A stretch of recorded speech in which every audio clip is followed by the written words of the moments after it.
on Facebook Live. So I want to give you a formal introduction for those of you who don't know the amazing person that you are. So Danyeli, okay? Let's pronounce Danyeli. See, that's what I wanted to get. There you go. Let's pronounce this correct. Danyeli is a Dominican Bronx community organizer, a writer, a spoken word performer. Her work raises awareness around issues of race, gender, and migration.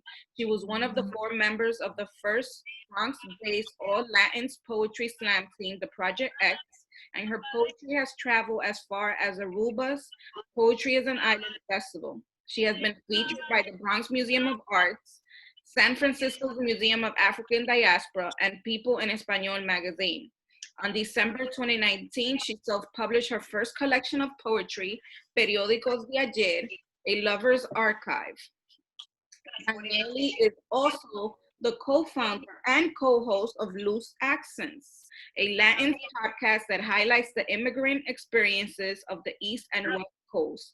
In addition to performing, Danyeli has been an avid advocate for immigrant rights, receiving the 2010 New York State Dream Activist Award and becoming a recipient of an Immigrant Justice Corps Fellowship and the New York Immigration's Dream Fellowship. Currently, her community and her artistic work centers the nuances of being both Black and immigrant. You read my whole bio. Marilyn, I need everyone to mute themselves, first of all. Thank you very much. Because otherwise we hear the background noise and it interrupts the conversation. So, Danyeli, talk to us about your writing life. How did you get into writing? What was your motivation? I guess I'll say that I started writing as a child. This is hard for me because I never considered myself a writer, or I could never call myself a writer. I think now is when I'm finally like coming to terms with the fact that a writer is someone who writes, and I write. So there's that. But I was writing since I was 8, 9, 10 years old. I used to write little, postcards, little cards to my mom. I used to handmade them and give it to her for Mother's Day, for Valentine's Day, for her birthday. And I found them recently. And even when I was unable to write poetry myself, I would go on the internet and I'll find poemas en español para mamá. And I'll write them on a card for my mom. And I found a lot of those on my trip back. I was going through all of our old files. And I found a card that I used to make my mom and that I used to write my mom. It made me realize that I've always loved poetry, even if I didn't remember that for a long time. I did not come into my writing or performing until I graduated college. And there's a reason for that. So I'm an immigrant, right? I migrated when I was 8 years old. And because I lived in a Dominican neighborhood and I was raised with Dominicans, I was predominantly speaking Spanish. And because I was speaking Spanish at home, at school, with my Dominican-ass friends, it took me a while to learn English. And I would be at home watching novelas with my madrina. So it's not like I had English at home at all either. I'm also an only child. So I have nobody else to speak with apart from my friends and school, So it took me a while to learn English. And it wasn't until high school that I even felt comfortable speaking English out loud to my best friend. And by senior year of high school, I had a white professor a white teacher who told me that I couldn't write or that I didn't know how to write. And that really, really hurt me. So I spent all of college taking writing intensive classes, trying to fix my writing or trying to be able to write the way that Americans write. And because I didn't trust my writing for a long time, I also did not give my writing the creative freedom that it wanted from me. And this is something that I still struggle with today. I feel like I'm always battling the part of me that knows how to academically write versus like creative writing. It was 2016. I had a fight with my mom, and ironically enough, I wrote her a letter apologizing. And I didn't give it to her because my mom is very proud, and so am I. But it just felt good writing it. And eventually, like a few months later, Trump took office, and that letter became a poem. And that became the first spoken word piece that I performed. I don't want anyone to think that I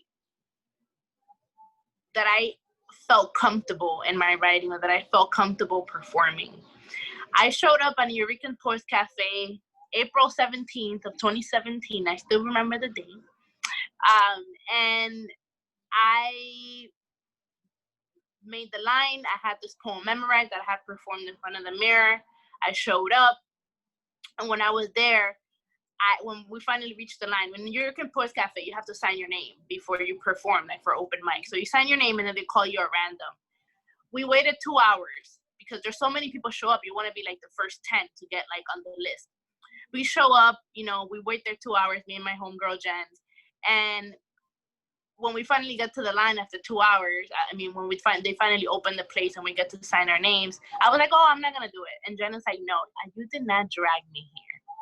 We did not wait in the cold. Esa línea that goes around the corner. Yeah. In line. el frío. We literally went. Yep, we literally went to a restaurant and ate our food like sitting on the floor. And she's like, we did not go. You're going to sign your name. And she like took the notepad from me, wrote my name. And for like 30 or to 45 minutes in New York Poet Cafe, I was like, because I'm waiting for them to call me.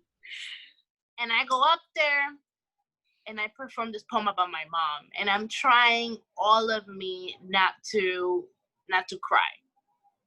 And I finish the poem and then everyone stands up and everyone's clapping. And it was I kid you not, it was the first time that I felt like I had purpose. Like this was what I was supposed to be doing. This was what I was good at. This is something that felt right within my spirit. It was like something opened up. And from then on, it was like slowly, right? I was patient with myself. Project X, a nonprofit organization for, artists in the Bronx. Yeah. We're doing a slam competition. So the way that it works is that you compete, you show up, you compete with 10 poets, and then eventually they elect you for like finals. And then after finals, you form a team, and then you actually go with your team. You perform poems with your team in other states and stuff. So I show up to an open mic that I told my friends I was not going to.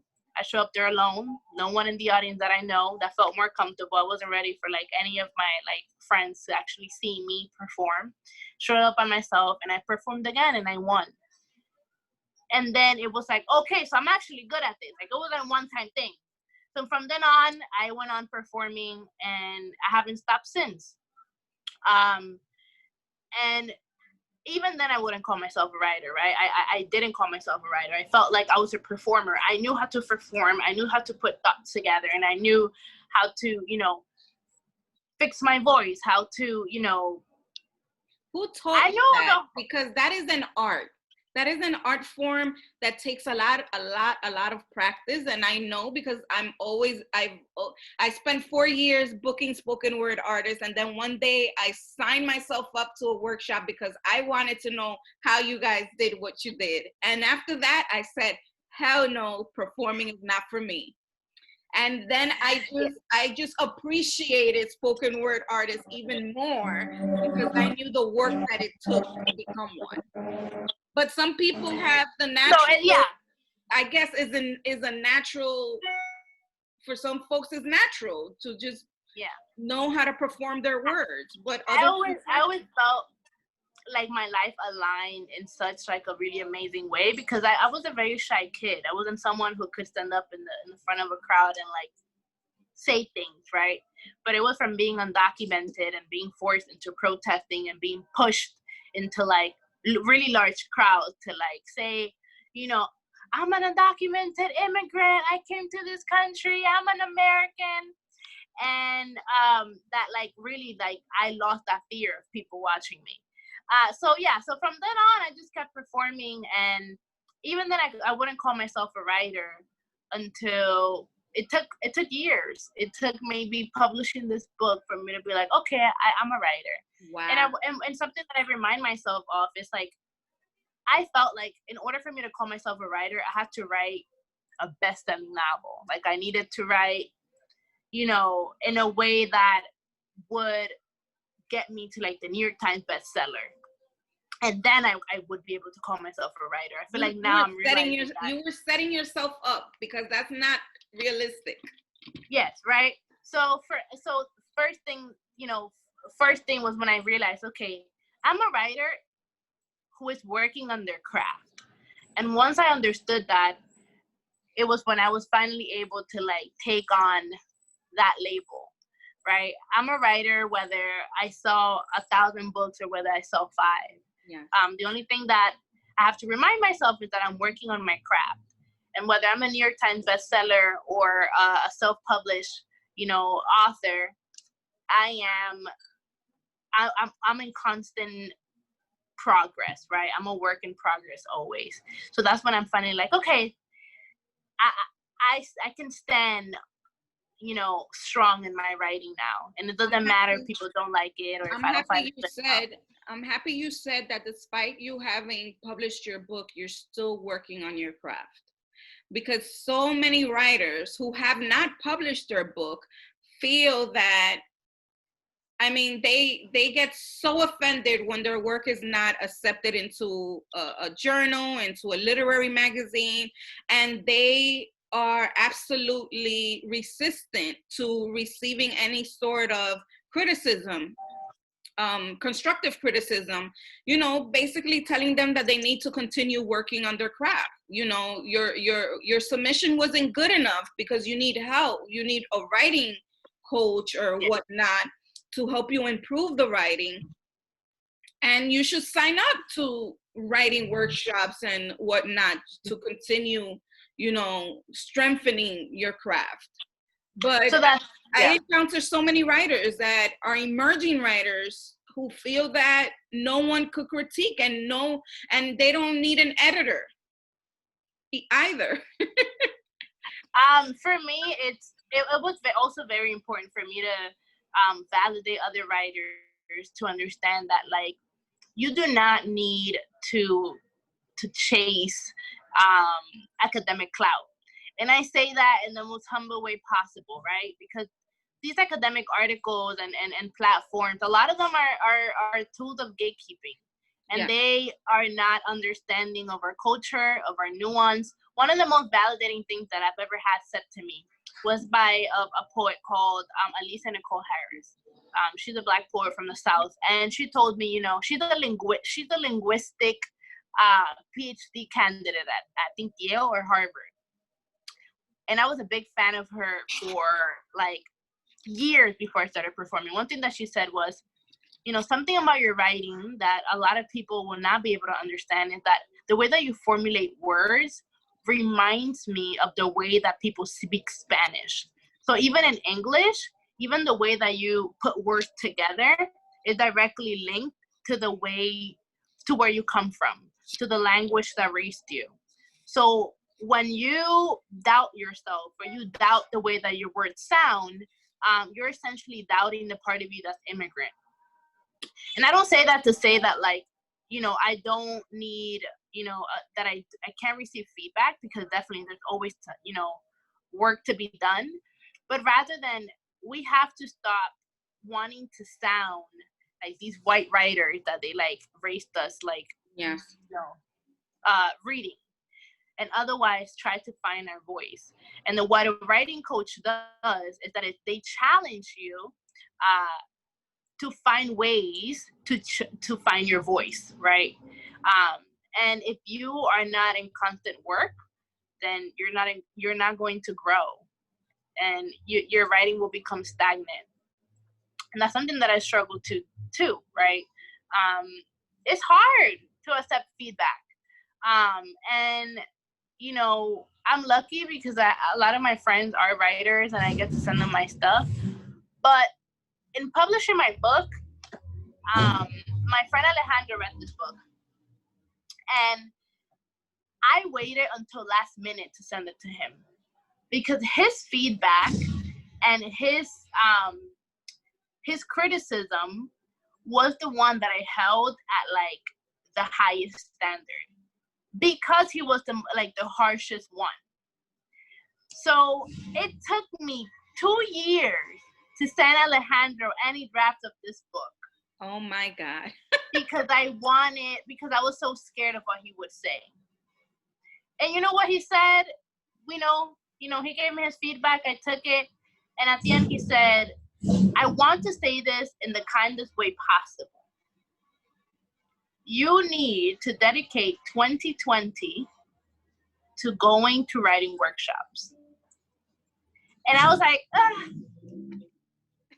And I took it and I sat with that and I'm like, okay, I heard you. That's exactly what I'm going to decrease the amount of time I spend trying to share on Instagram, trying to share my writing on Instagram, and instead find ways that I could improve my writing. And y'all need friends like that. We all need harsh friends. I mean, rejection is definitely part of the process. Right? Yes. And people's work can be rejected for so many reasons. It could be that when people put out a call for submission and they finally look at this body of work that has been submitted, they realize that there's a running theme, right? And they pick those works that are for that theme, right? And it could be that you just didn't fit. You just weren't what they were looking for. Sometimes they have something very specific in their mind that they haven't expressed in the call for submission. And it turns out that your work did not fall into that. But definitely, I always want to encourage writers that even if your work gets rejected from any type of magazine or journal that you submit to, that you keep trying. Yeah. Imagine if our favorite authors didn't keep trying to get published, right? Like Angie Cruz, I always mention Angie Cruz took about 5 years to write her book, and it took her 2 years to finally find a publisher who said yes to her because everyone else was rejecting her, telling her that her book Dominicana did not have an audience. Wow. And what happened when she finally published that book? That it resonated with every woman immigrant out there in the world, not necessarily Dominican women, but just women in general who shared in the experience that the main character had. So I'm pretty sure that those publishers who rejected her are now saying, oh shit, we fucked up, right? Yep. And something that another friend told me that I never forgot.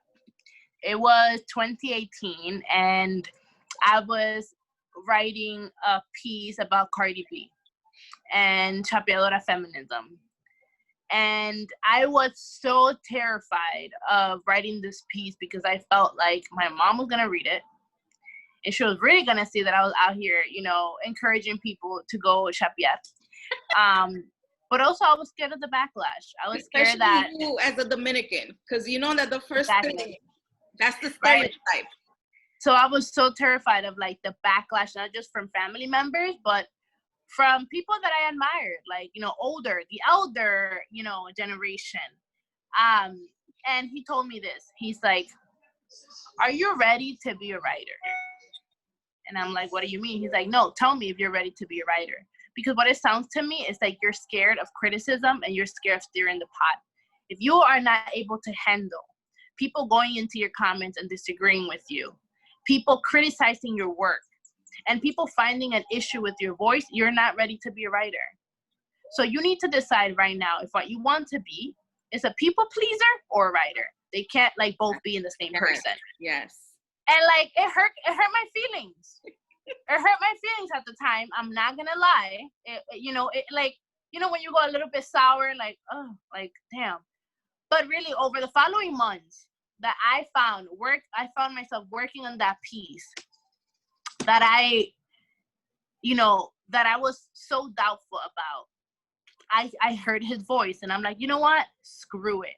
I'm gonna pitch it. I'm gonna release it. Got picked up on the first pitch, and like it became like the most read like article in that website.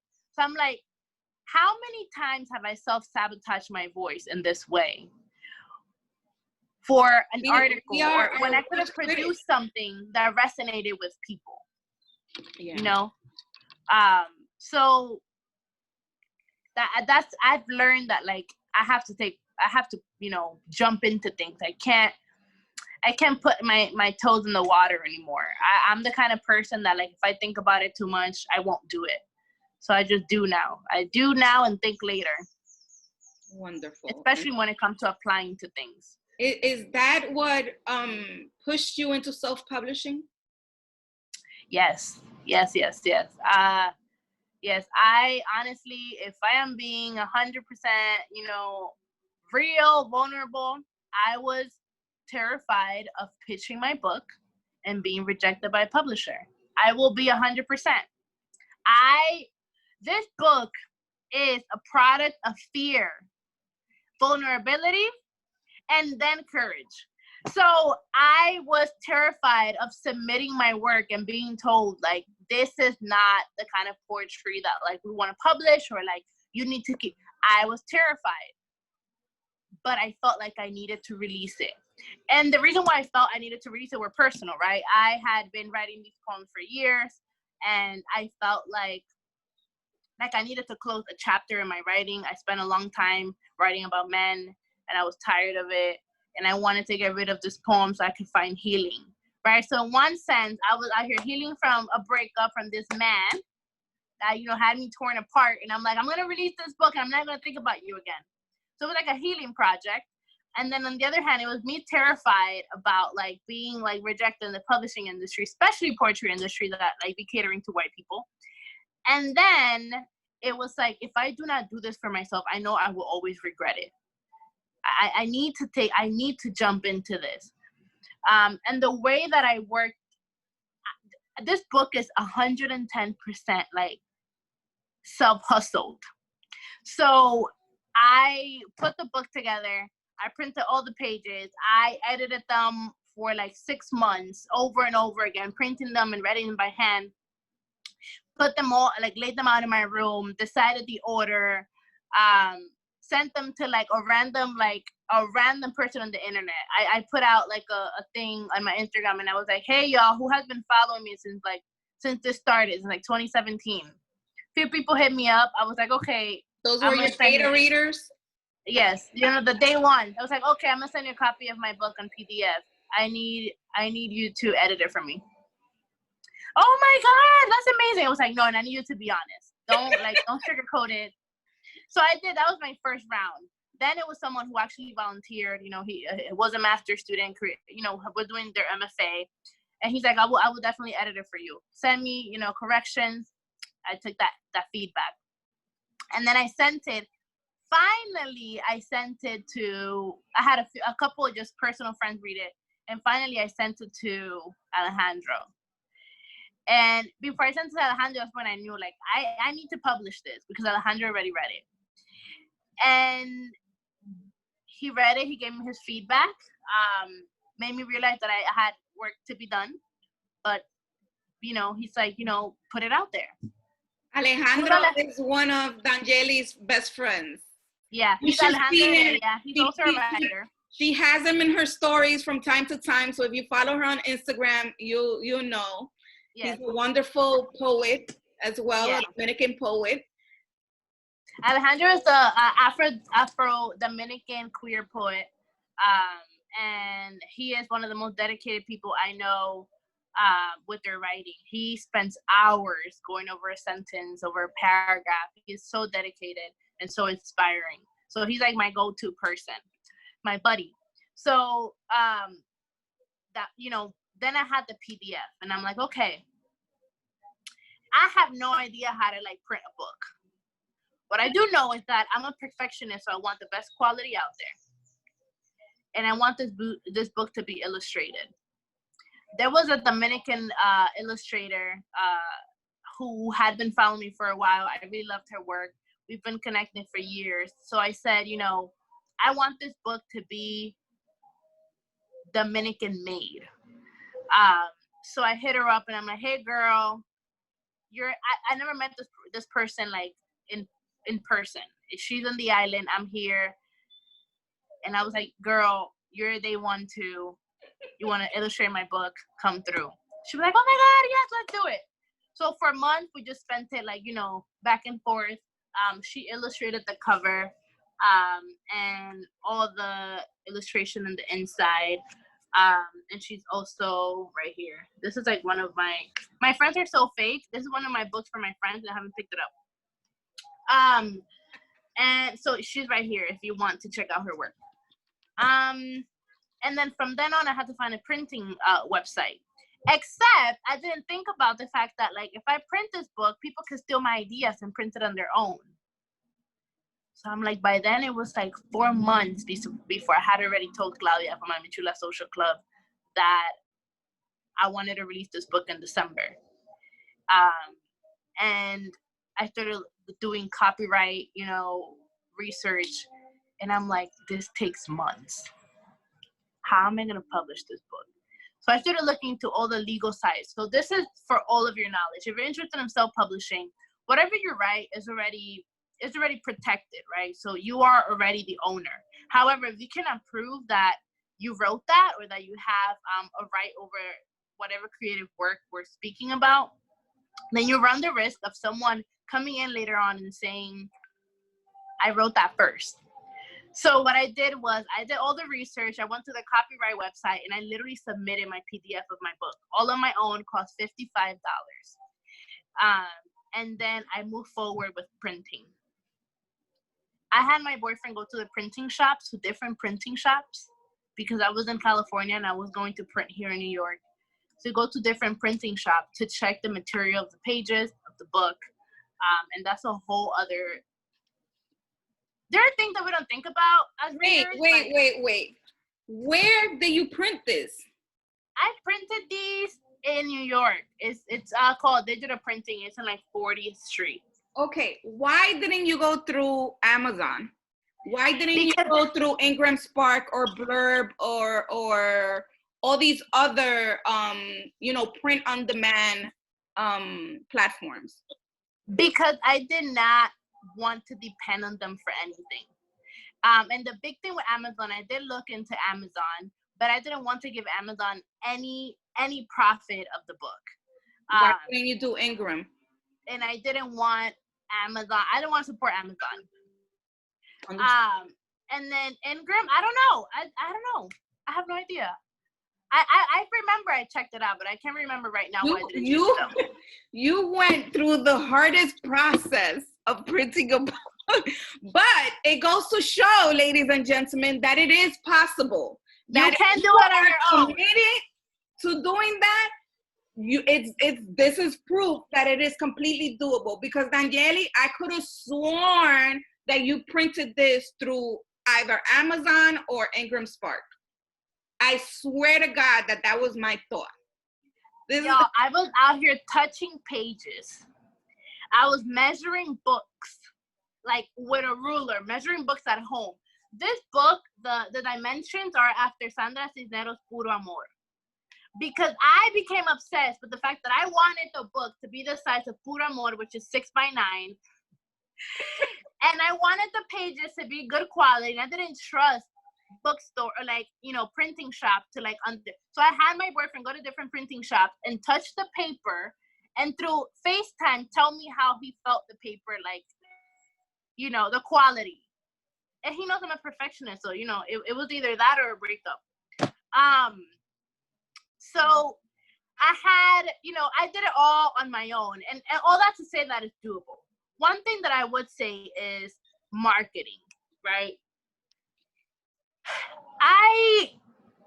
I teased people for a long time about having a book. People asked me for a long time whether I was going to publish a body of work. And I teased people for a long time. So that when I dropped the news, it was like at last. And to be 100% honest, right? I have a following on Instagram. And that definitely helped. And I built that following by performing. I went everywhere, and I perform my poems everywhere, open mics. You know, when I was hired in like, back then, like I was getting hired for like $50, $75 to like come perform poems. I took that as well. I would connect with people at events until I started getting hired for universities, and then my fees started going up, and then suddenly I had an audience, I had readership, even before publishing a book.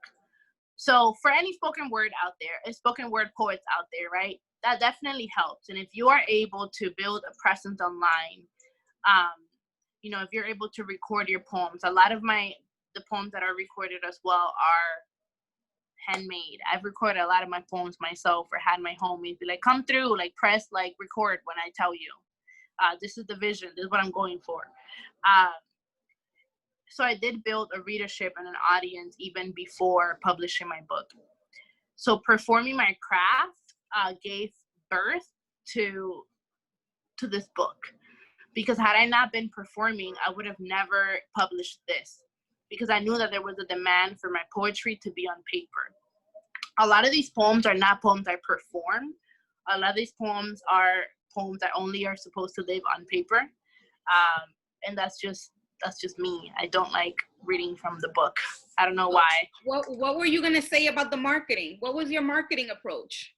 So my marketing approach was Instagram, right? It was connecting with other poets and other artists saying, hey, I have a book out, or I'm about to publish a book. How have you marketed your book?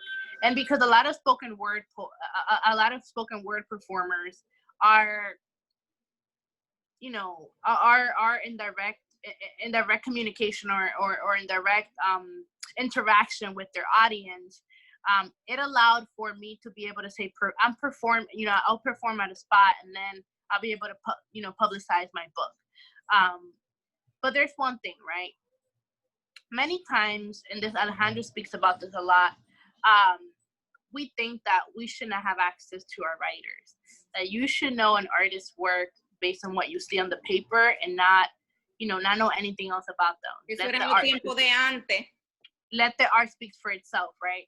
But what I've been able to finesse, right, is that through my presence online, I was able to market this book, and it's very unconventional. And you will find like elders, right, in the publishing industry or in the writing world that do not appreciate that. They're like, sometimes the art be whack, but like the artist has like a following and they're able to like get money. To those people, I say you're hating, right? Because for a long time, artists didn't have access to like the MFA programs, to a college education, to writing workshops. So if I'm able to put food on the table with my art by using what I'm able to build for my activism, for my performing online, then that's valid too. So a lot of what I did was reach out to friends, see how they marketed their books, reach out to writer friends, right? Like, for example, like Lorraine told me like, hey, reach out to so-and-so. And like, she basically pushed me to utilize my network of people so that I was able to reach out to them. I use Instagram. So even before I published my book, I published videos of my poetry performing, because I knew that my strength was performing. So I put videos of me performing out there, and that allowed people to want to digest my poetry in paper. And I hosted an event, right? And I hosted an event not with, a bookshop that, would have just been a reading. I hosted a turn up, right? I hit up my homegirl Claudia from Amichula Social Club, and I'm like, let's do this at a bar. I want alcohol, I want a party, I want music, I want culture, and on the side, I want my book. Because this book is a true representation of where I come from, of Dominican hustle, of, self-made, DIY work. So I want my community to be there. And kid you not, everyone that showed up to my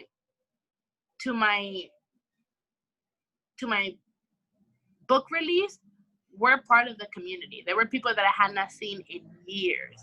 Those were the people that were buying books for their friends, for their homies. So a big thing is you have to utilize your network and utilize people in your circle. And the way that you're able to do that is by first building a circle that is supportive. You cannot be an artist. Those are my parents. I'm doing an interview, Mom. Yo, get me out of here. I can't wait to go back to California. They don't leave me be. Ay, que tú le hace falta. Listen. So, you know, I forgot even what I was saying. Oh, so you build a network, right? A big part of being an artist, y'all, being a writer, is that you have to surround yourself with creative energy. I'm telling you, the moment I am lacking in creative energy, and by that I mean like I'm not surrounded by poets, I'm not surrounded by any circles of like of people that are creating as well with us, photography, writing, spoken word, painting, I'm lacking. I can't find my creativity anywhere. The moment I surround myself with artists push you to see the world in such a different way. They push you to write, to want to document the way that you see it. And if you're surrounded by folks that do not create, then you're going to not want to either. So from that network. And also those people don't understand your passion for your art. Yes. Right? So you end up that you want to do something, they're shooting it down. They don't see your vision. They can't support you. They just don't see what you're. Yeah. They won't be able to encourage something that they do not understand. Yes. Right? So a big thing is that and I'm gonna be a little bit shady. I have a homie who since we were kids wanted to be a writer. Since we were kids. English major, all the things. And there's a person who doubts their writing a lot, so they don't put their writing out there. They don't submit their writing, you know, they do things on the low. And when I said that I wanted to publish a book, they gave me a like, what are you going to publish a book about? And like, once you get that, like, once you get that energy, that hater energy, you gotta like block that out. Because I knew, especially with me already doubting myself, especially with me already fearing the publishing industry, especially with me feeling like, you know, I needed to self-publish because I was so terrified of rejection. I was like, I can't have that on top of that because I'm really not gonna publish this book. So I pushed that. I did not speak to this person, y'all, through the entire process. And you know who showed up to my book launch to congratulate me and say, you know, I'm so proud of you. I'm so happy you did this. I'm so inspired to go right now. That same person. But he really wanted to check to see if you failed. That's what it was. And when he saw that you didn't fail, he was like, damn, I'm gonna have to congratulate her. Right? So that hater energy, y'all, and something that hater energy be coming from our parents, from our siblings, from our cousins, because they do not understand. They do not understand the artist's heart. You think if I would have told my mom I wanted to go be a spoken word performer, she would have been like, go ahead. You know what my mom said when I didn't go to law school?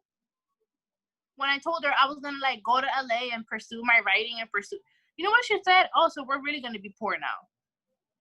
Like she automatically saw me failing. And when that woman showed up to my book launch and she sees a full house, she was crying. And my mom shared on my book launch. She was like, you know, y esta muchacha que yo lo escuchaba era voceando en el cuarto. Because she would hear me practicing. Y hablando sola. Yo no sabía que eso era algo que daba dinero. No sabía que eso era algo que era de escritura. To this day, my mom, if you were to ask her what I did, she wouldn't be able to tell you. She's like, okay, ella dice poesía, algo así. Ella va a evento, ella planea evento. Not at all, right? So you cannot seek validation from people who do not understand your artist's heart. You will not succeed that way. You will not succeed. You need to surround yourself with creative energy and people that want to create with you. And not just people that like are seeking, you know, ways to create, but people that are not hating or threatened by your talent. Yes. Thank you so much. You dropped so many gems. Let's talk about vulnerability in writing. Let's talk about how vulnerable you feel. You published this body of work, and you had everyone that you knew, your community, your friends, reading this book that is like, it's like an autobiography in a way, right? An autobiography or heartbreak? Yes. Right, on heartbreak, on your relationships, on your lovers, on how did that feel to put that out there and have people, what was the comments that you were getting from people, tell us about that. One of the hardest things that really I thought about before publishing this book was being so honest about like the depression that comes with heartbreak. Like when you literally feel like you're falling apart inside, and people don't deem that as like valid because it's like, yo, it's just a relationship, like move on and no te quiere. Right. Right. So a lot of what I had to do a lot of internal work, but something that works for me is reminding myself that I began performing by being vulnerable, and it was essentially that vulnerability that attracted people to my work, that allows people to connect to my work, that gets like people to cry about like my work in creative spaces. And I knew that any time that I tried to write and I was afraid of my vulnerability, or I was afraid of what people might say, what people might think of like what this poem, who it's about, and what they might think, I never wrote, or I would be too scared of writing. So what I said with this book is I'm going to lay it all out there. And I'm not going to care the backlash, or I'm not going to care what any of these men have to say, because I'm closing this chapter. And this book was really the end of a phase of my writing. And I say this, like, it doesn't mean that I'm never going to write heartbreak poems, but this is all I wrote for like 4 years. Like, all I wrote was about loving men and loving immigrant men and loving Black men who, like, becoming a martyr, right, for love. So I said, I'm going to be vulnerable about my relationships and my heart, or my romantic part of my heart, right, for the last time. And then I'm going to say goodbye. So it was a healing project, right? And if you are unable to be vulnerable in your writing or in your art, I believe, this is just me personally, I believe that, like, people feel that, and people are unable to connect with work that is not authentic, that doesn't come from the heart. Because I've written those poems. I've been hired to write poems on demand and say, we're going to pay you $100 if you write a poem about this particular issue or this particular city. And those poems are whack as hell. And it really highlighted to me that, like, pointed out to me that, like, I am unable to write from a place that is not authentic and that is not vulnerable. So the hardest part as well of this book was, like, knowing that my mom was going to read it. And I always share this story. So there's a graphic in this book. Yeah. That is very rated R. So I go pick up my book from my mom, and they show me a proof. I finally have the book in my hand, first time. And my mom opens the book, she's very proud. She's like, oh my God. And I'm with my mom and my boyfriend. And she's very proud. And she's like, oh my God. And she opens that first page she opens it to is that page. Ella se quería tirar para atrás. Esto es lo que tú estás vendiendo. Entonces, una ratrería que tú estás poniendo ahí. Es una ratrería. Porque yo le quería vender los libros tuyos a la gente de la iglesia y yo no puedo vender esos libros así. So, like, my mom was so disappointed. You know what I said? I was like, Mom. Your church is not my audience. Pero no fue así que tú me hiciste. Ellos no hacen eso en la iglesia. Right. Pues tú me faltas respeto. No. I was really standing my ground, because I'm like, we're not about to pretend like what I wrote about is anything out of the ordinary. Right. I am, and it was part of also coming to my womanhood. I was like, I am a woman. It's not necessarily a secret that these are things that I have done or have experienced. Right. So why am I going to hide that from my audience because of you? Right? When there are young women who are out there, taking charge of sexuality, like trying not to feel ashamed, trying to, like, really embrace the parts of themselves that is sexual, that is romantic, like, I will be doing those people a disservice. So to this day, my mom has not brought my book to the church, even though they asked her about my book. But it was also part of growth. Like, as an artist, I can't censor myself for an audience, because what ends up happening is that the audience starts shaping what I write and what I put out there. You have to be authentic, and the right audience will find you. People will come to you. You don't have to cater to people. So that's that. Publish what you gotta publish, y'all. Publish those sex poems. It's okay, grandma and mom. One question: do the men know that you put them in your book? So, I date with a disclaimer on my forehead. Every man, a lot of these poems are old. I'm not gonna lie, but yes. A lot of these poems are because of the particular time that I was writing them in, which was like 4 years ago now, are written about a particular man. But the story, the way that the story is made, it starts with a letter, it ends with a letter, and it's about like this man, this back and forth. That story is a bit fictional. It's like a merge of all these men creating like a narrative on the story. But the poems are about like different particular men. Yes, a lot of those men have read these poems because a lot of them were on my Instagram. The new poems were about the last heartbreak, and I don't think he is aware that they are this personal. I did, give a disclaimer, say, hey, I'm publishing a book. Just FYI, people might connect the dots. just for you to know, out of courtesy. What did he say? He said, he's a writer too. He's an artist too. So he says, I'm ready. Like, publish whatever you gotta publish. And I give us a disclaimer. I was like, make sure y'all break up with me in the way that y'all wanna, see in these poems. Because y'all not about to hurt me and then, that is, be mad about what I write later on. So like, however you treat me is how the poems are going to reflect you. Exactly. So that's like my disclaimer, and the poems will come. Exactly. So in Documented Black Boy, funny thing about that, in Documented Black Boy, I wrote about my college sweetheart. I probably shouldn't have said that, but I already said it.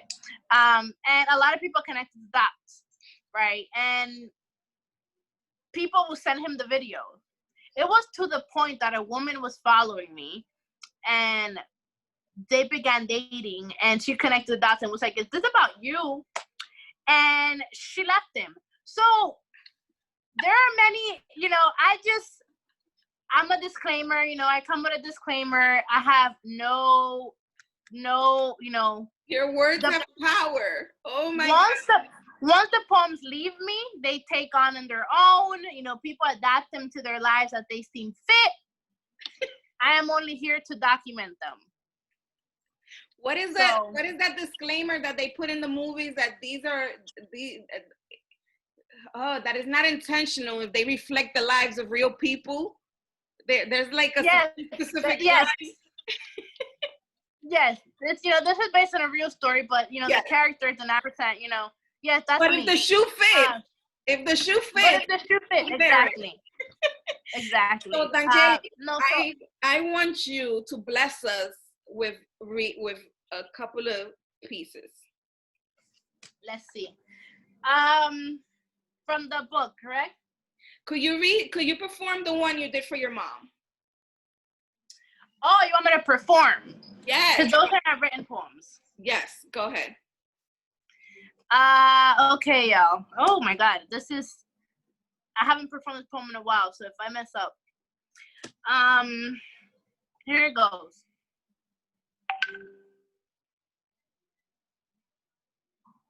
My mother raised me fearless.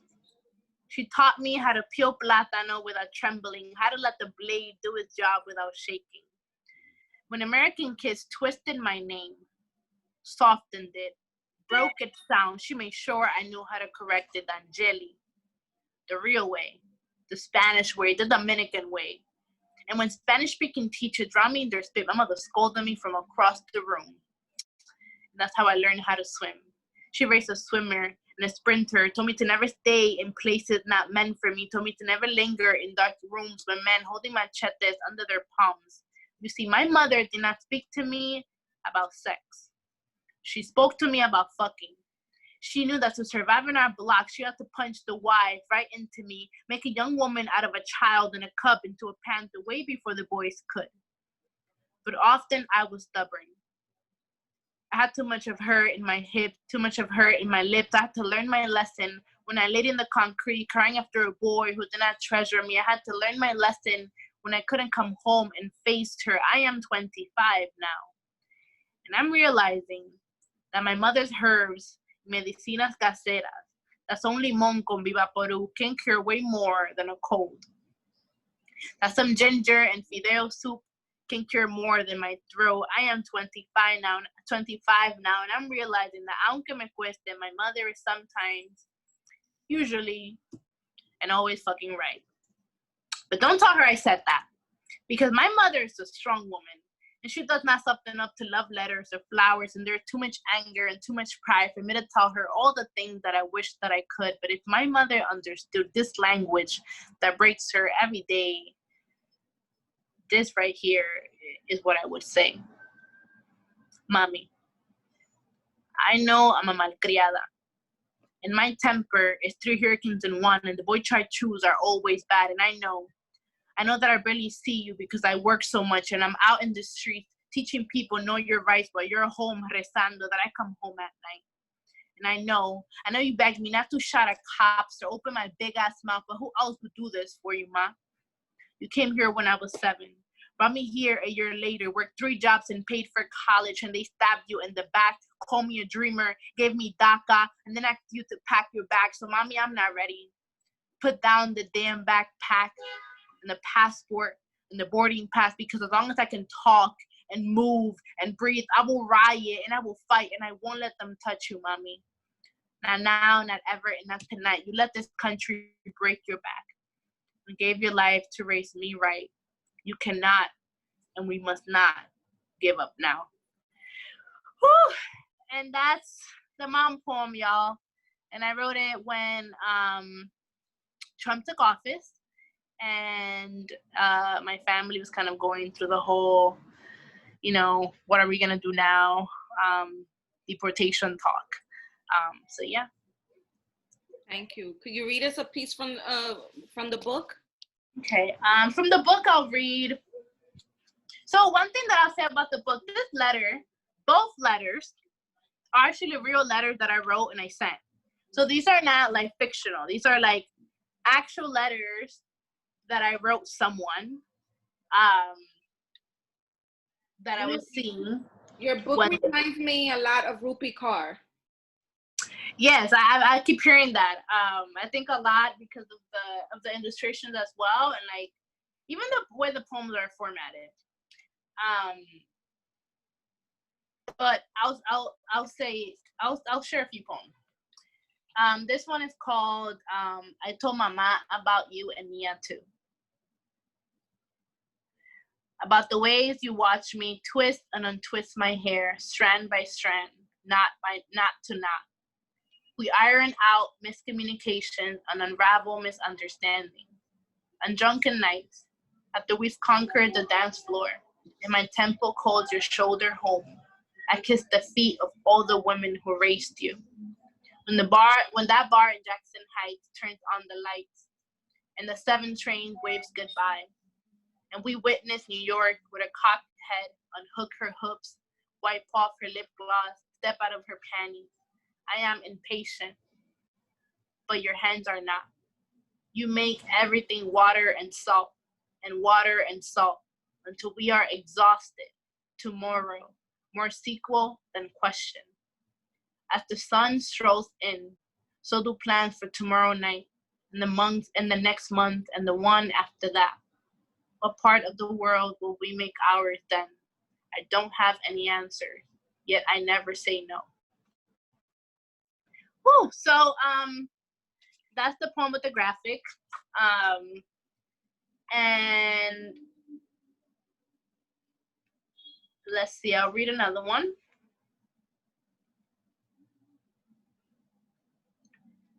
every two. This one is called I'm Waiting on a Lover. And I wrote this poem because I was lonely one night. And I was thinking of the kind of man that I would like, or that I wanted to manifest, or the kind of partner. But I was not willing to settle for him. So, because at the time I was dating, I was doing the dating apps. And I was like, nah, like none of these are it. I'm going to wait on a lover. I'm going to wait for him to find me. So I wrote this. I am waiting on a lover. Maybe a Dominican one, who won't ask why I'm more fluent in politics than mama's recipes, who knows better than to call himself Spanish or Hispanic, a soft man of color, who will burn this city down if liberation asks, who won't disgrace my name by making it digestible for an English tongue, a hardworking man with college sugar cane for hands, loving, with his ma in his eyes and sisters in his smile, a strong man who knows how unstable I will be on days I witness another deportation, stumble across another hashtag. Perhaps he'll be a Black man who won't say dumb shit like, you ain't like these other Black girls though. And beautiful, with kind words and honorable action, without gravestones for stepping stones from all the women he has destroyed. I am a man with hundreds of stories to tell over morisoñando con band-aids on my living room carpet. I'm waiting on a lover drenched in resilience, patience, effort, justice, a giving man who won't use my body just to please himself, consistent and transparent, who won't run when he finds some scabs are not yet healed, an understanding man who believes in my growth as much as I do. I am not patient for much, but I am patient for love. I did not bloom into a garden to give in to a man of weeds. I know exactly what I want, and most of these men are merely seeds. I was rereading that today, and I was like, she put my sentiments into words. It's exactly how I feel.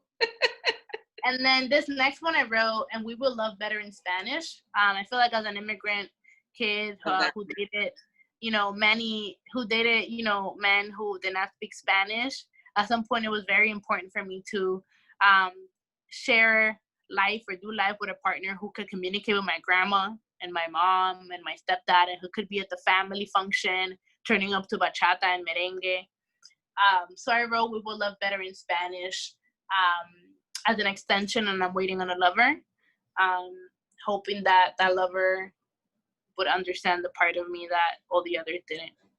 That goes like this. Is that one tied in with the piece you I think there's a piece that you wrote about your dad. It's not tied in, but it was written around the same time. So I was really navigating what it looked like to date someone who was Black, who was, of English speaking, descent. And I struggled a lot with my dad's, or thought, or wanted a lot of my dad's validation.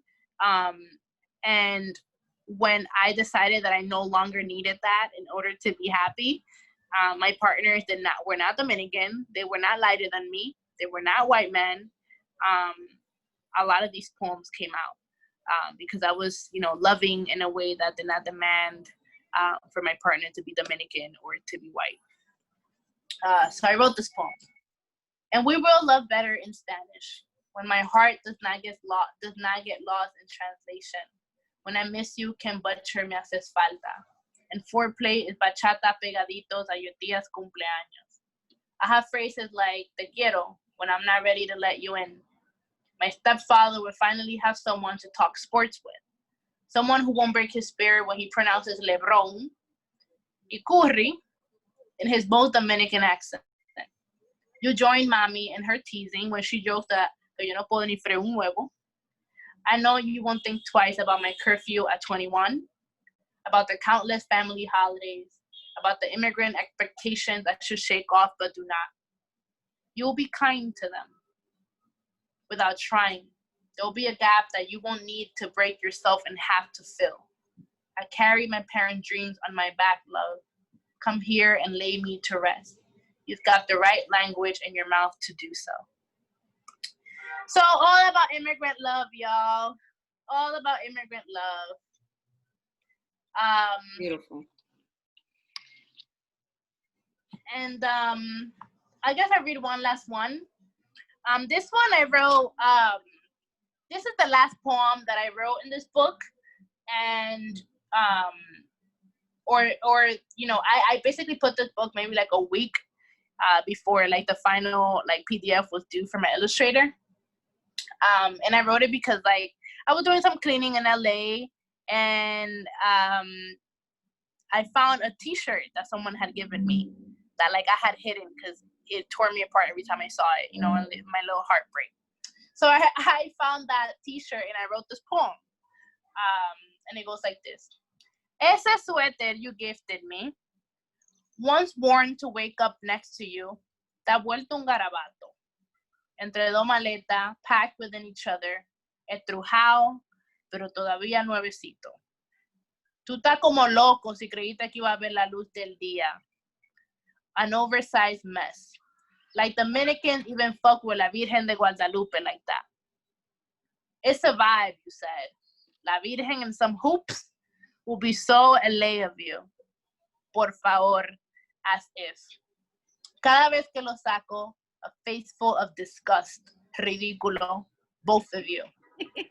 Thought at the fabric the other night, spread it like a white flag. Salivated finger to a crease along the sleeve, nose to neckline, sight to memory. Refolded the damn thing. Laid it peacefully, this time in plain sight.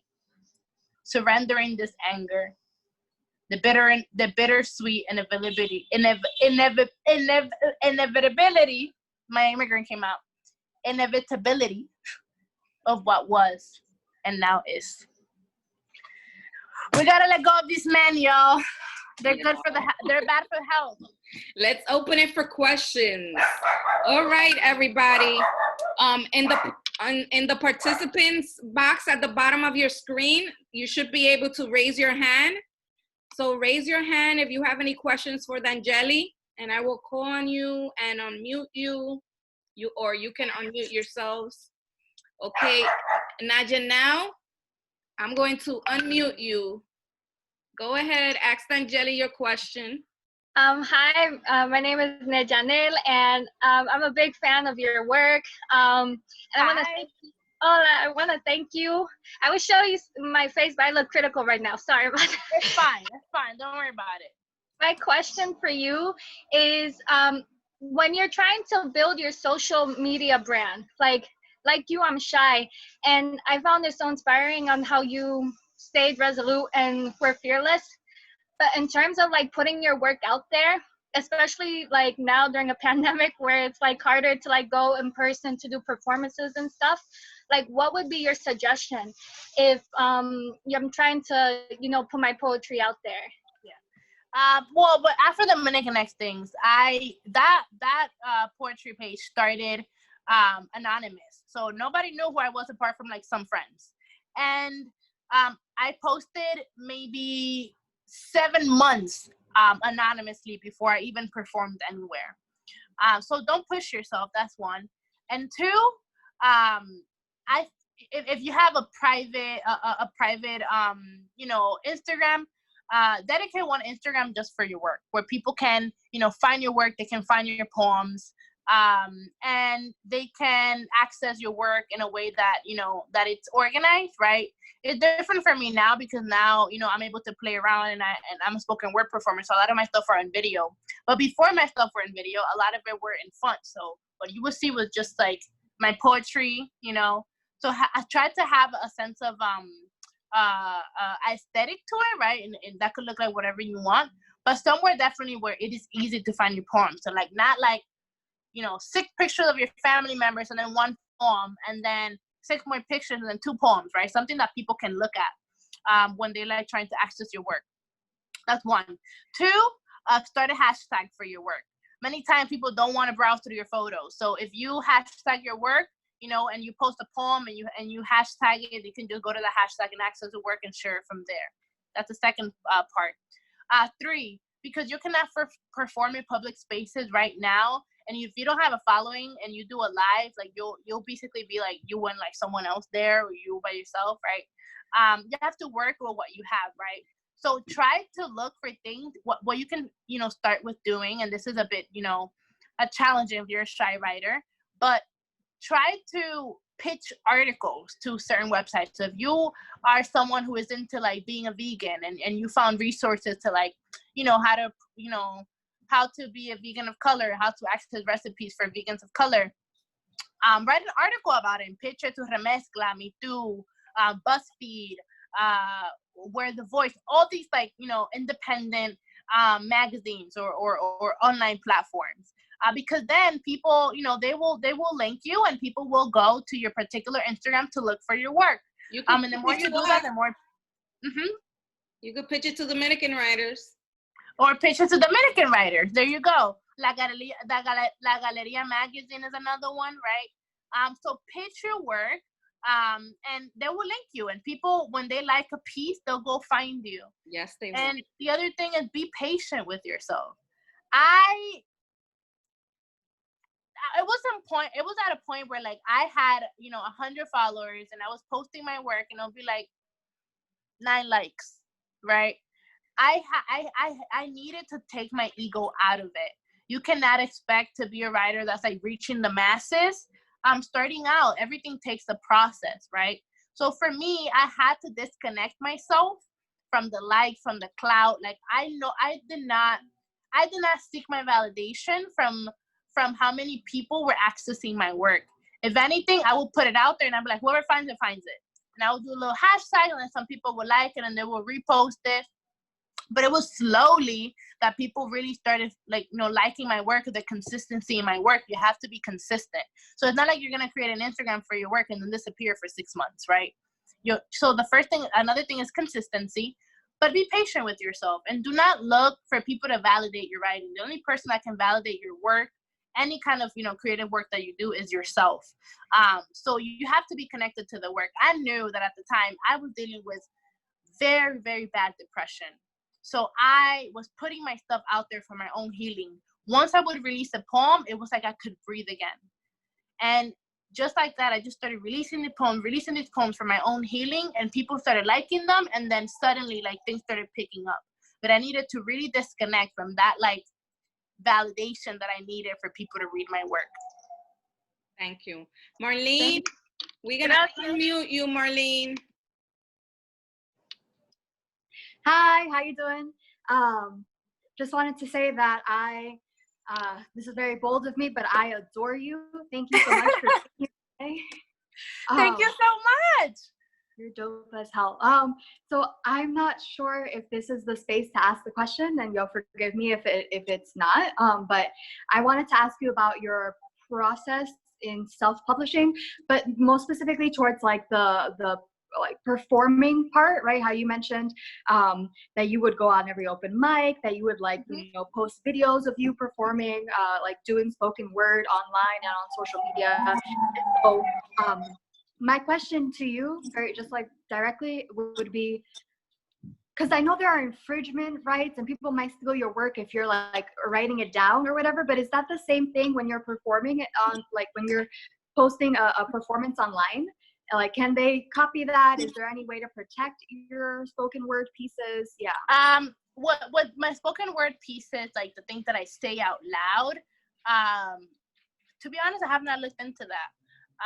I feel like it all depends. So basically what copyright infringement comes down to is like, if you can prove that you really created this, that you wrote this first.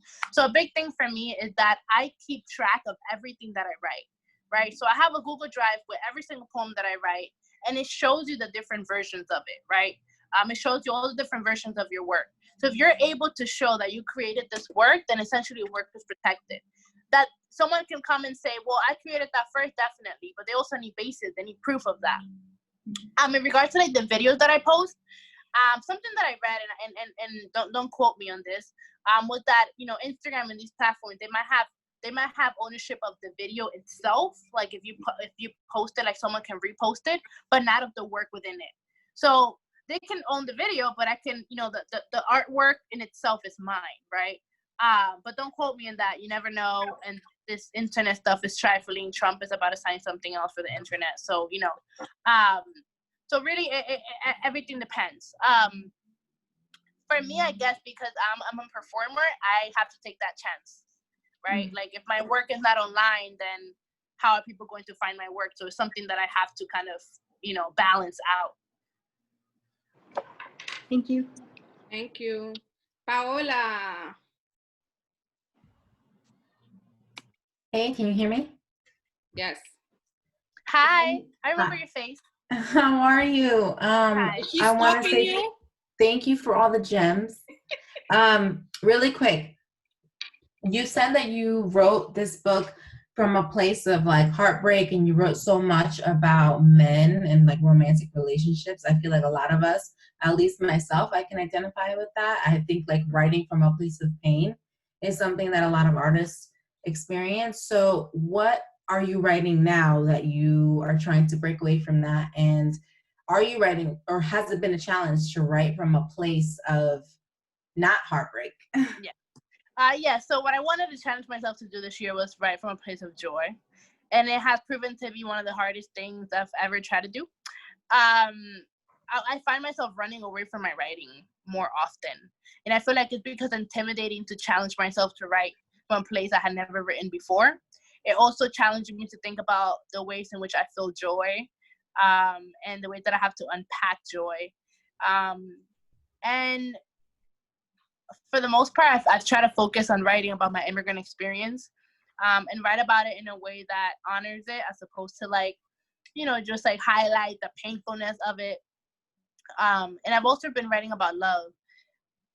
A lot of these poems, they give you the sense that they are love, but they're not. If you want to be technical about bell hooks, with bell hooks, all about love, love that is lacking and that does not foster mutual care and affection and just a love that does not allow you to grow isn't really love.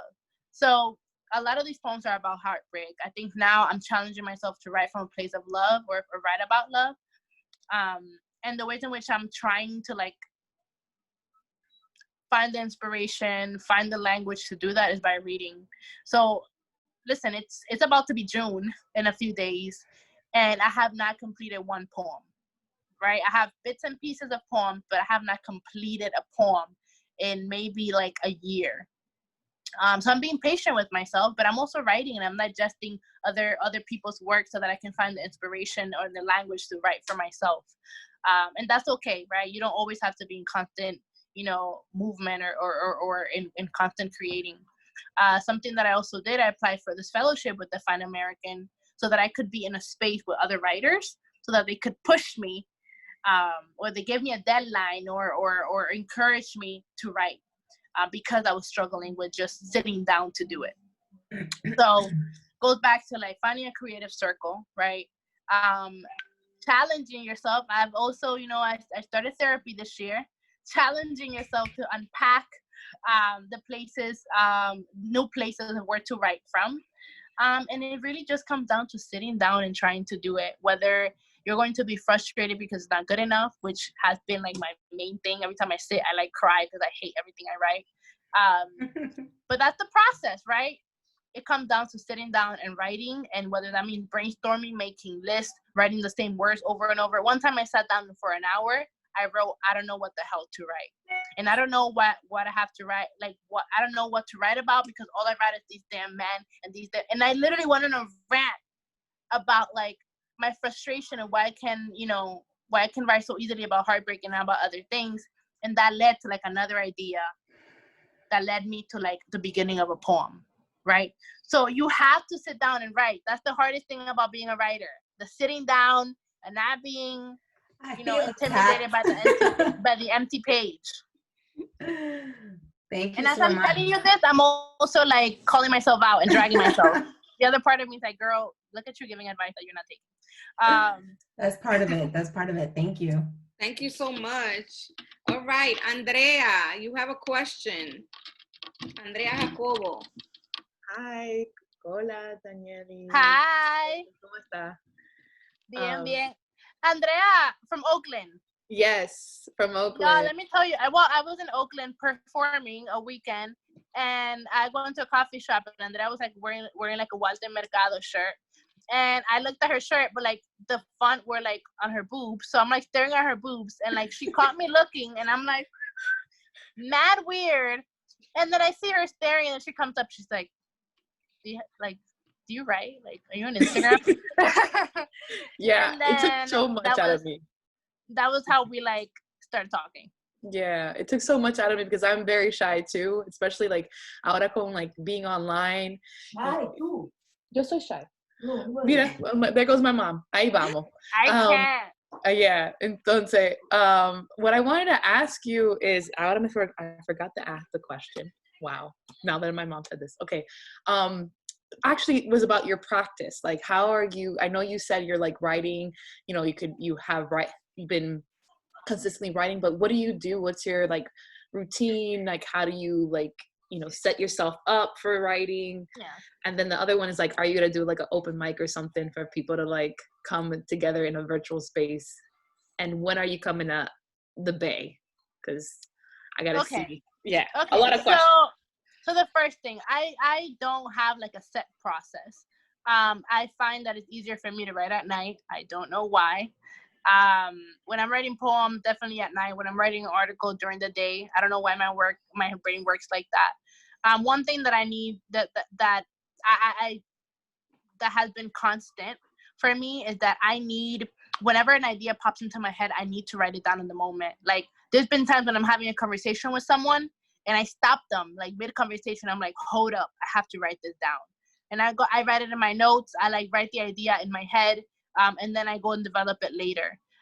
That's a big one. That's like my main one. And I have a lot of like attention span issues. Like I'll be having a conversation with you and having like 3 in my head. So many times I'm like analyzing something in my head, and a poem will come, and I'm like writing a poem in my head while I'm speaking to someone, I'm doing something else, and I have to stop everything I'm doing, go to the bathroom, like write it down. And then later on, those lines or those ideas like become poems. So that's like the way that my mind works in regards to like actually sitting down and writing. Let's say like I'm gonna write for an hour this today.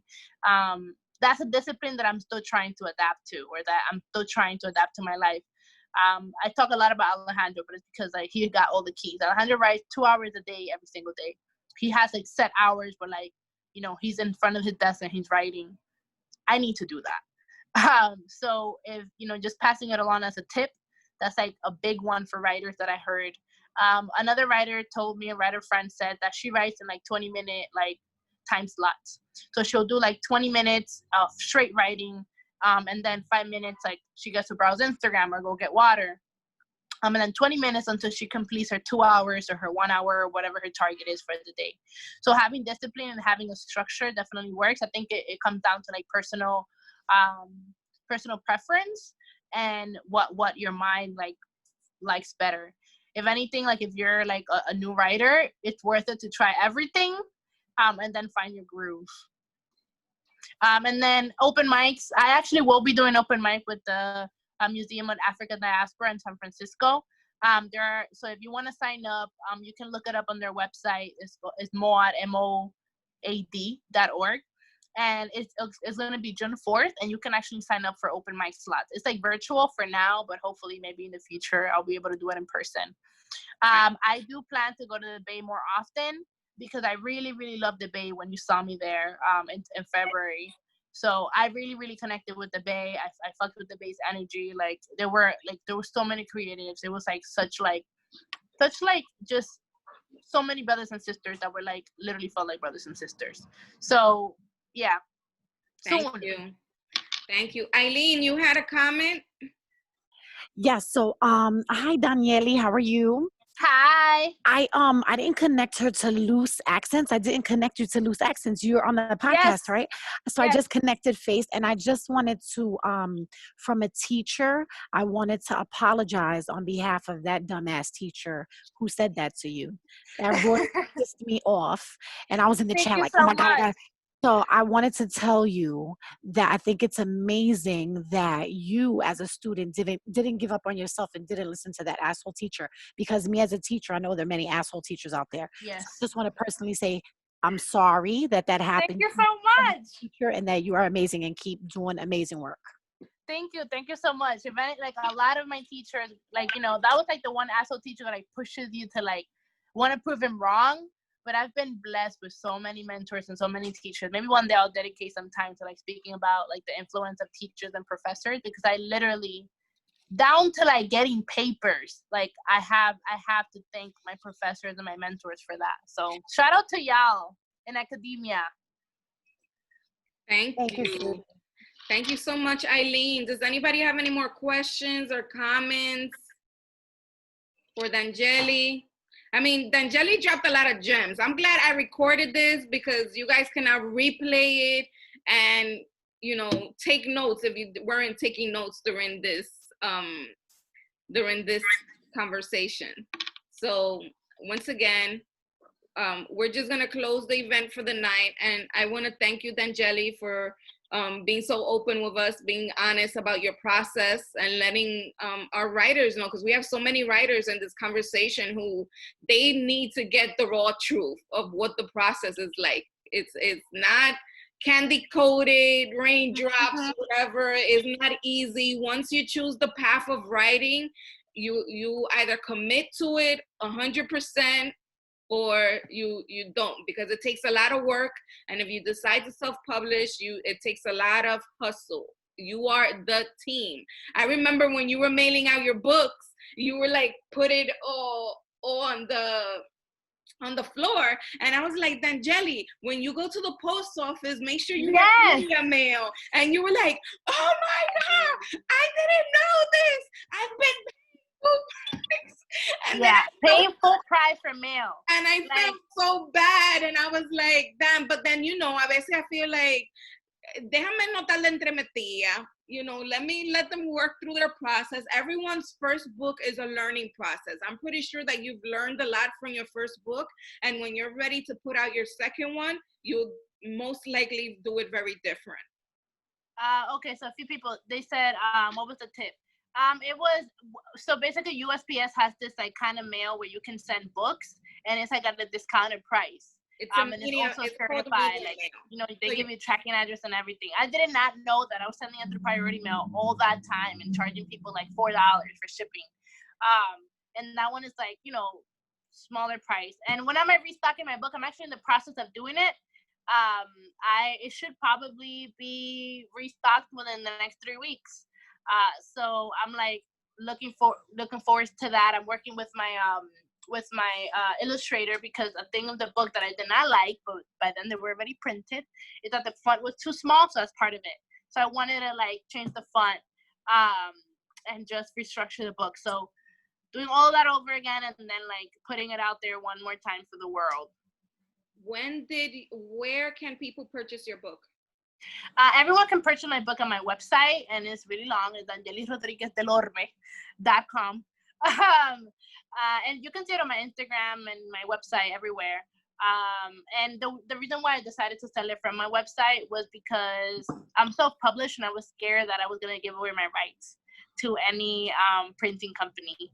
And I also didn't want to support Amazon. So literally, even to the point of like putting up my website, putting the inventory on my website, all of that was me. And figuring out taxes, a mess. But I learned so much. I'm glad that I did it, and it just teaches you so much about the hustle. Like, I feel like this book really put me on like a really big business mentality, and I'm like ready to open up a business just because I set up a website.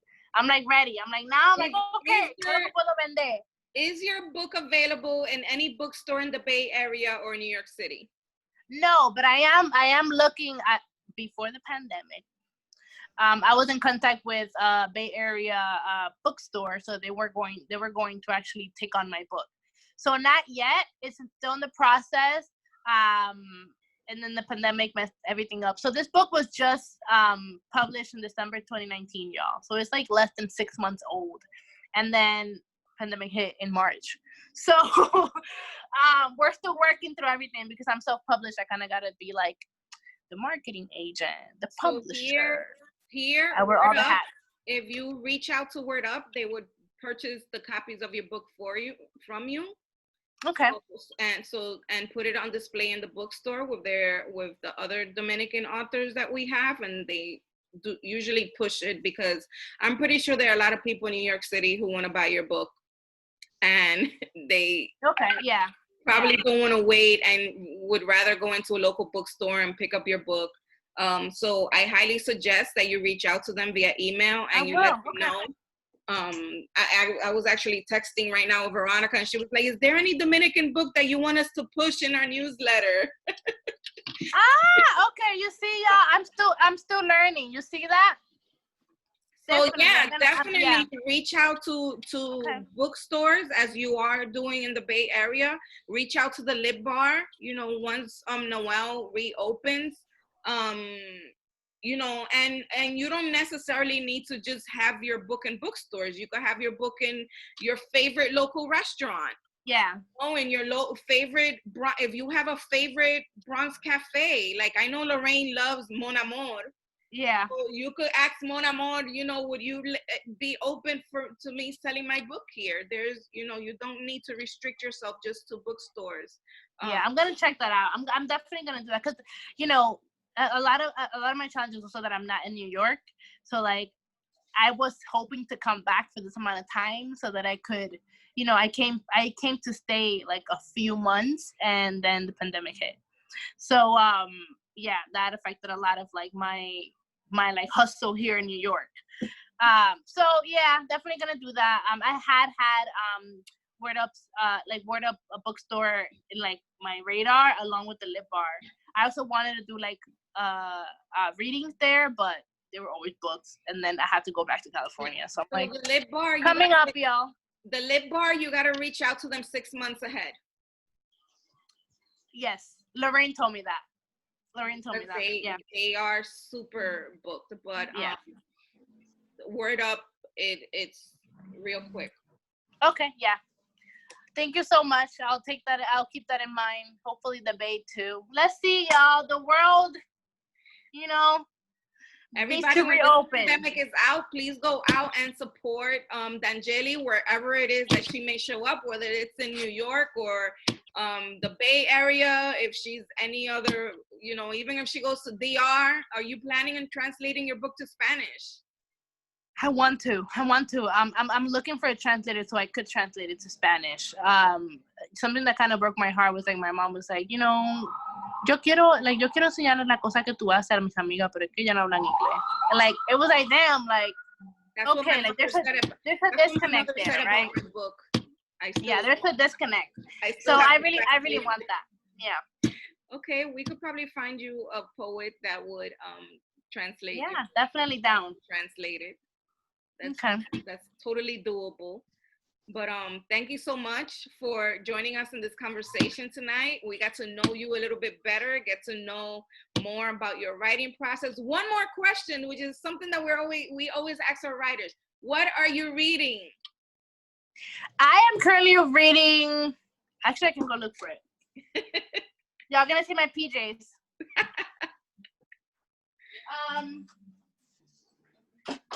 So I'm reading this.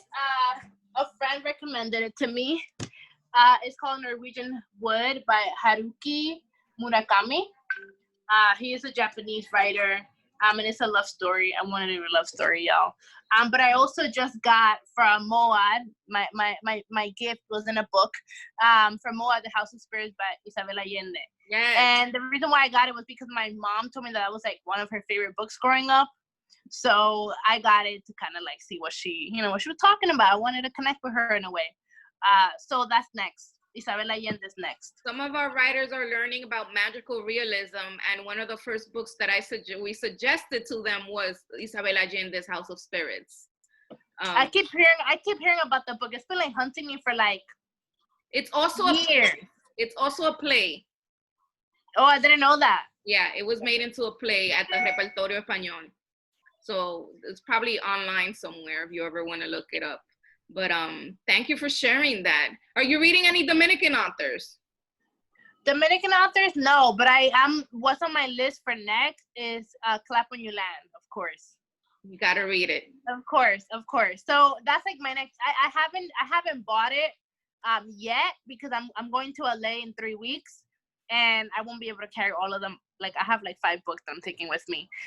So I needed to reserve my weight on my luggages for. I recommend the audiobook. Really?